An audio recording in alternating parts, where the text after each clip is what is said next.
So we're going to make some pipes using a Trumpnut, my own pipe kit that we sell on our website. So we'll work for any type of pipe you're making, like a built well pipe kit or whatever. Going on a 500 Triumph, and we're going to use basic tools everyone has. Well, if you build a custom bike, you should have a small little 110 flex core wire welder, square hammer, a couple welding clamps with angles welded to them, and we're going to get started. Okay, so first thing is on a Triumph, typically you're straight from the back of the exhaust valve out. Before you do any bends, it's to be 4 inches. So I'm just going to measure in and see that my spigot says 3, so I need to go at least 1 inch past this before I make any bends. That's just for my reference. I'll probably go farther than that. So put the adapters on for the 500 head, which kind of a tight fit. And then we're going to start with should probably start with this pipe on this side, because he's planning on actually bringing this pipe around over to here. So if I make this one first, I can make this one clear it.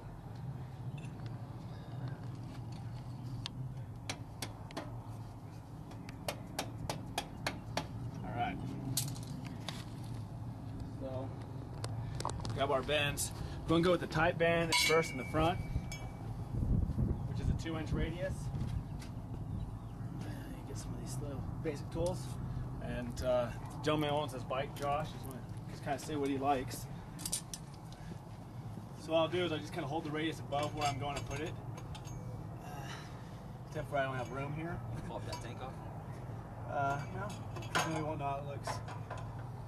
Just to give myself a guesstimation. So I'm going to go, this first one's going to be cut right about here, which will give me, I cut it there.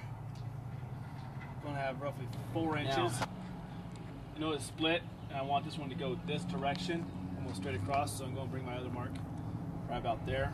That's just kind of a feel, because the angle of the Triumph's head. So, trick to doing this is take some cardboard, nice straight piece. This is motorcycle mirror clamp packaging. You can wrap that around and line it up on the opposite side. Then you get a nice square line. Not meaning your cut's going to be square, because it depends how good you are with the grinder. So, put it next here so I know which piece I'm using. I'm going to go ahead and just cut these right out. Cut down, I just took the U, basically cut it because we're twisting it. Got the one piece in, and just kind of adjusting it, just getting our feel for how we want to pass through and roll. And I like it right there. Alright, now, it's always nice to have a buddy help you doing this part. We'll hold the two parts together, and we'll tack it. Now, double check ourselves, make sure we got clearance over that, and on the inside. So we got some tack there, a little tack here. Now I prefer actually making pipes with flux core, because you have good control and it keeps the puddle from ever going in.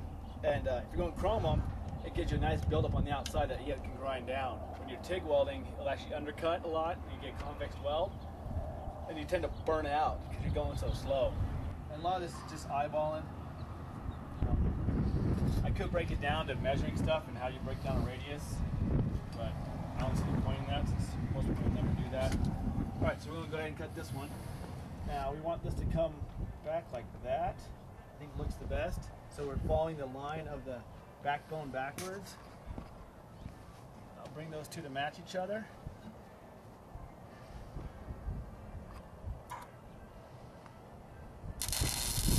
One of the nice things I did with my kit is I made sure that if you cut one of my bends and you put to a straight, it still matches flush.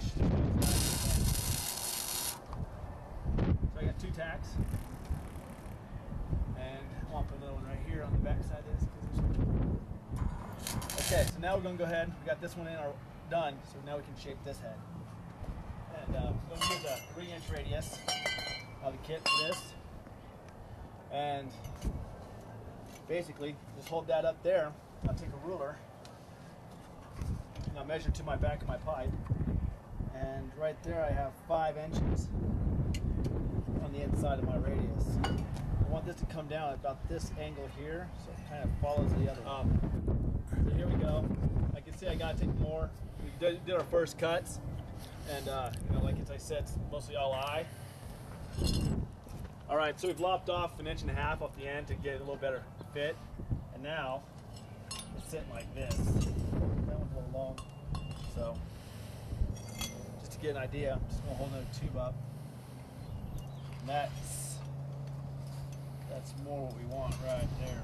So we've ground a few times and practiced a couple different fit ups until we got it close. I already got lined up and liked where I was sitting, so put tack on the top first.